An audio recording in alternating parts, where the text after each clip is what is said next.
please. I'm Dr. Richard Land. I'm the president of the Southern Baptist Convention's Ethics and Religious Liberty Commission. And why did you sign the Manhattan Declaration?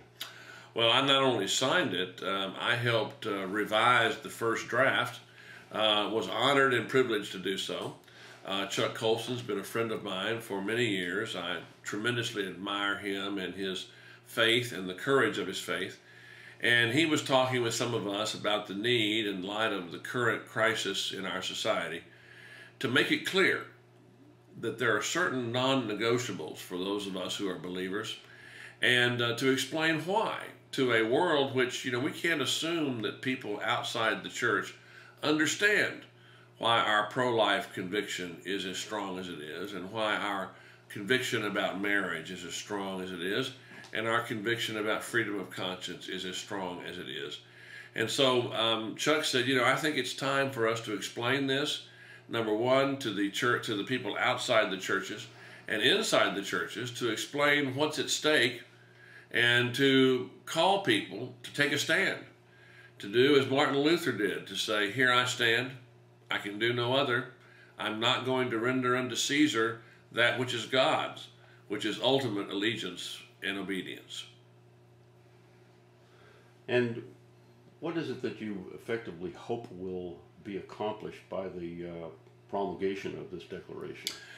Well, I think it has had and will have a pedagogical effect. I think it is teaching people outside the churches, people who are not Christians, this 2,000-year-old tradition that we have as believers of being pro-life, of being pro-marriage, of respecting and insisting upon freedom of conscience for ourselves and for others, for those who disagree with us.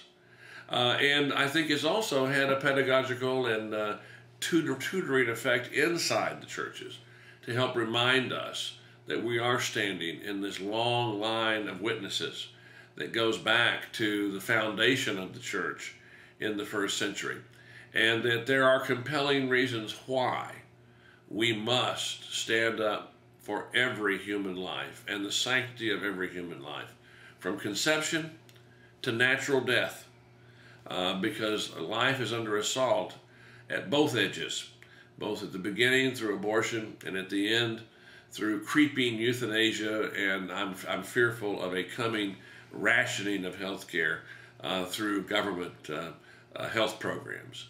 And that marriage is God's institution, and human beings don't have the right to redefine it. God defined it. And that our freedom of conscience, that there is within each of us a divine sanctuary that is only accountable to the divine, only accountable to God. And as Roger Williams, another great Baptist hero of the early days of our country, said, for any man to try to compel or to interfere coercively with another man's relationship with God is soul rape. And this Manhattan Declaration also serves as a warning to our fellow citizens. Here we stand. We can and will not do any other. If you want to arrest us, we can write letters from the Birmingham jail too. There are certain things we will not be compelled to take part in, certain things we will not be compelled to do, and you'd better understand that right up front. Dr. Land, you are talking about how we will not be compelled to do anything as Christians. Yet we hear on the blogs and people condemning the declaration that it is compelling them to think differently. What do you say to them? It's not compelling anyone to think differently about anything. It is a ringing declaration of what Christians believe about the sanctity of human life, about the sanctity of marriage as a divine institution, and about the freedom of the human conscience to follow God, and that this is what we're going to do, and we will not be compelled to do any other. Some of the people who have signed it, Catholic bishops, for instance, this represents their thinking. The U.S. Catholic Conference of Bishops has said that if they are compelled to perform abortions and any kind of health reform, they'll close down every Catholic hospital in the United States. Well, good for them. They should. If we are compelled to take part in homosexual unions, we will not do so. If the government wants to arrest us and put us in jail as ministers for refusing to give God's blessing to a homosexual union in a church, then I'm perfectly capable of writing a letter from the Birmingham jail. It may not be as eloquent as Dr. King's, but one of the reasons Dr. King's letter from the Birmingham jail had the impact it had was it was from the Birmingham jail. And he said, I'm in this jail because I refuse to obey an unjust law. And it's an unjust law because it doesn't coincide with the moral law of God. There are people who claim that their religion compels them or suggests strongly to them that they should stay out of politics as being a dirty business. And it seems, our opinion is that politics is applied theology. And I just wonder if you would care to comment on people who have that kind of recalcitrance or hesitance about becoming involved. Well, look, I certainly can't be the conscience in anyone else's life. But when I read the New Testament, Jesus looks at the decay and the degeneration in the world and the darkness in the world in Matthew chapter 5, and he turns to the Christians and he says, you are the salt of the earth, you are the light of the world. Well, salt is a preservative. It preserves against decay. Salt does not make a dead thing live. It just keeps a dead thing from becoming a stinking, a rotting thing. And it seems to me that where the Christians ought to be out in the society, salt also has to come into contact with that which is going to preserve. If we got salt inside the church and what needs to be preserved is outside the church, it doesn't do any good to keep the salt in the salt shaker.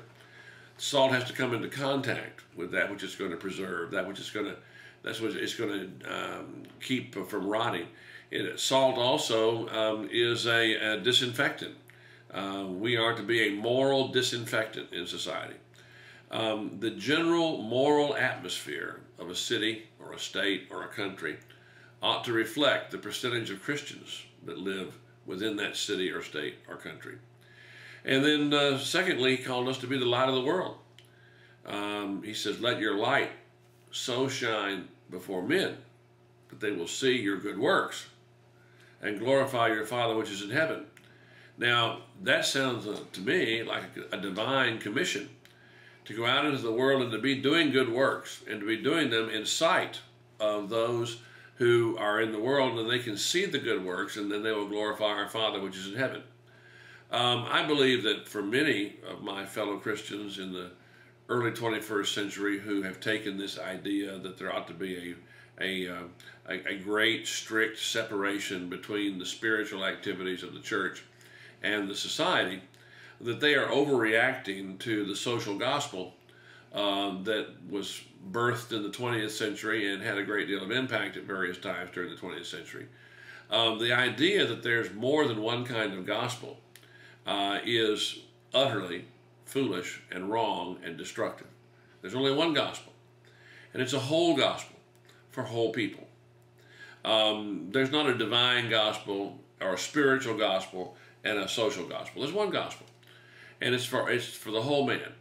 Now, I believe it is absolutely blasphemous to go out into the world and to seek to feed the hungry and not tell them about the bread of life, or to seek to house the homeless and not tell them that in our Father's house are many mansions, or to seek to give water to the thirsty and not tell them about the water that never, the fountain of water that never ends, that they'll never thirst again. Or to seek to clothe the naked and not tell them about the fact that our Father is the provider of all, and that in our Father's house are many mansions, and to put on the whole armor of God. But I believe it is also a denial of the incarnation, the Word made flesh, who dwelt among us, to go out and preach a gospel of a Savior who saves and ignore the fact that people are hungry and thirsty and naked and homeless. God called us to do both.